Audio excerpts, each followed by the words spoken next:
Yeah, I was, born and raised in Japan, and I came here short after high school, and then and when I was always a big fan of movies, but when I first got here, which is 12 years ago, I never thought I could, do something like this, or I could be a filmmaker, or I have any, talent for it.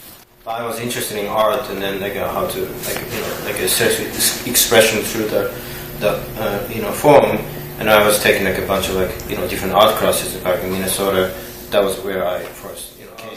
Well, suburban, but mainly Minneapolis area. In Minneapolis, around Minneapolis area. But so as well, I was taking other art classes, and I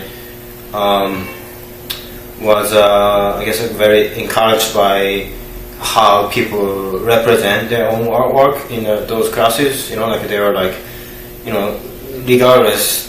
What the quality is, or how how it seems. They are very, very proud of it, and they are very seem to be very free to express themselves, and which that really pushed me, and then to really try what I really wanted to run, and then I moved to New York to study film, and then went to Brooklyn College, and then from there just trying to survive, trying to make my work, and then finally I could make this my first feature that it took me 10 years if I count from moving to New York. I wasn't sure what I really wanted to do, but I was still interested in art, so I was taking art classes as I was finishing a general education the first 2 years of college. So I was first involved with this documentary project by Ryo Murakami, who was cinematographer of the library part of the movie, and also my brother-in-law. And that was about the same subject, which is lives of rubber plantation workers in Liberia. And then it really struck me to see how strong and then the workers are, and how they maintain the dignity despite the severe working conditions, and really to see the faces of the people who are walking behind the product we use every day. And then when I was coming up with ideas for my first feature, I always wanted to tell a story about immigrant in New York, and then I kind of combined those two words together and then I thought by doing so, combining two words in one piece, so I could raise awareness of that simple fact that there's always, people behind the things we use, and there's always stories behind the people we encounter on day-to-day life. Project. Well, documentary was primarily, the project by my, Ryo, my brother, and then but as a family member, I was seeing from the birth to how it grew. And then I came on as an editor back in 2009 and worked on it quite a while. But then, because of the funding and all that, it stayed. It wasn't finished. It remained unfinished, and the whole project got stopped. Okay. But what I saw in the footage, and what I heard from you, and what I learned, about the situation, and then the workers. Really stuck deep inside of me, and then so that was the first thing I wanted, the main character to have as a background. Well, he's my creative partner, Jackson, and I've been working with him for many years on pretty much everything I do, but mainly a film project. So this is our first feature-length project. Yeah, we've done many projects before, and then we're going to make more, because it's me and him. He's also a writer director, and then but we wear different caps when we collaborate on when one is directing. So he just became a writer and producer for this one. But if he works on his first feature, I'd probably be producer.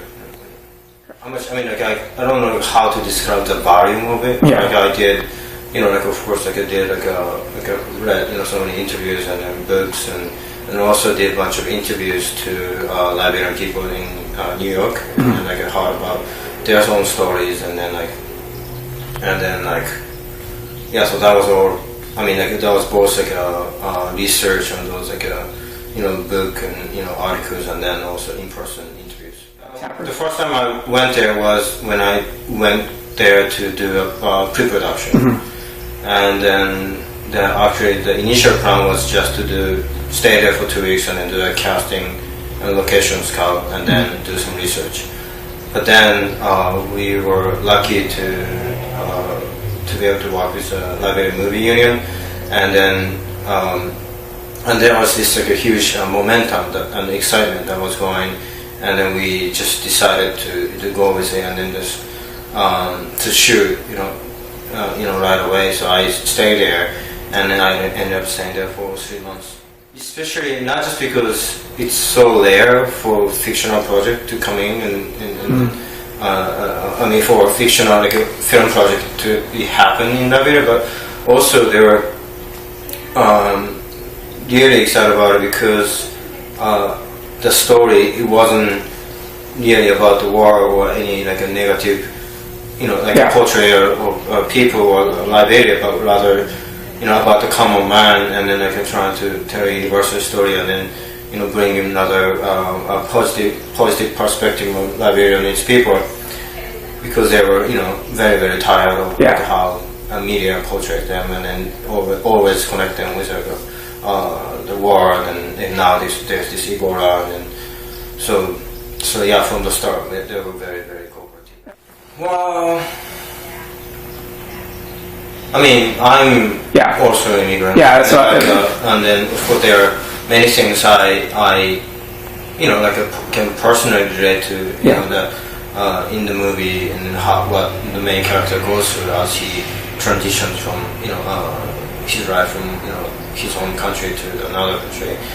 But I mean, I don't know if I have much to say particularly on the subject of the immigrant or that issues around it, but again, it's if for example a cab driver is someone I encounter on a daily basis in living in New York, and then there are so many people and then I'm sure they have all these incredible stories, and then there are all these different kind of challenges they face, and then if someone could watch this movie and kind of treat other immigrants or each other more just as on the equal level, and then and then know that there's always stories and there's always their own struggle behind what we see in front of us. I think that'll be very meaningful. So that was again huge thanks to Movie Union, because so I was in contact with them before I got to Liberia, and then I told them I was coming to do auditions, and then they did this huge announcement through public radio and TV about the casting, and then there were just hundreds of people came to the audition, and especially because I opened it up to non-actors or people who don't have any experience, because I already knew that the casting crew it's going to be very small, or there's no really such thing there, because the industry is so small that there's nobody who's working as a full-time actors, and the Bishop had some experience in working in local production, but he never worked on a movie on this scale, and then and he also had his own other job. Working with Bishop or finding Bishop and then other amazing actors in Liberia was just such a bless, and I'm very thankful that we got really lucky, because without finding them we couldn't make this movie.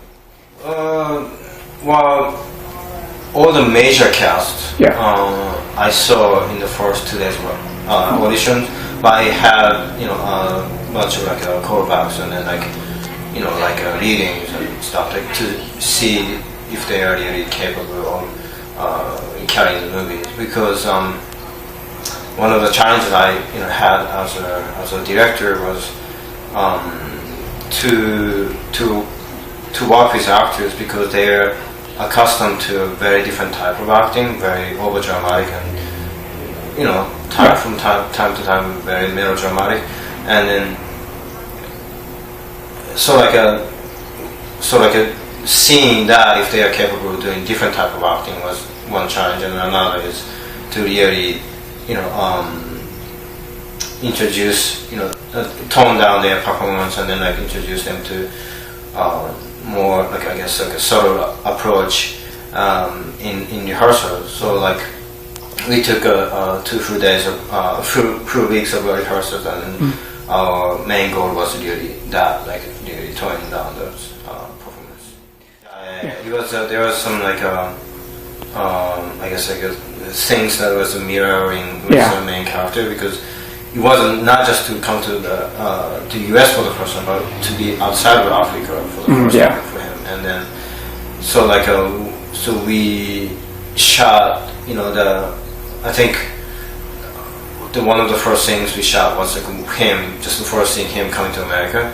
Also to try to kind of embrace that, how he was like living the like experience, and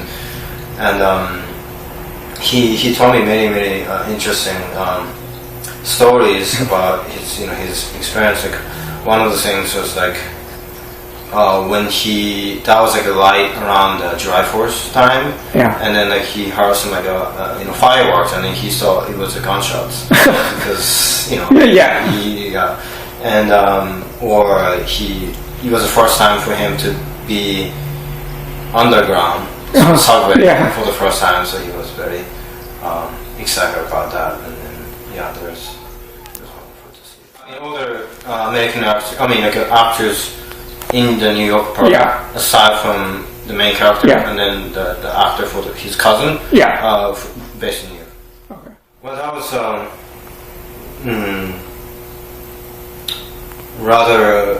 As far as like keeping the consistent look, was rather an achievement of the cinematographer for the New York part, Owen Donovan, because he had to take over the movie, and then he did a wonderful job, and then because he's also really gifted cinematographer, and also he knew Leo personally, and then we watched the footage that's left over and over,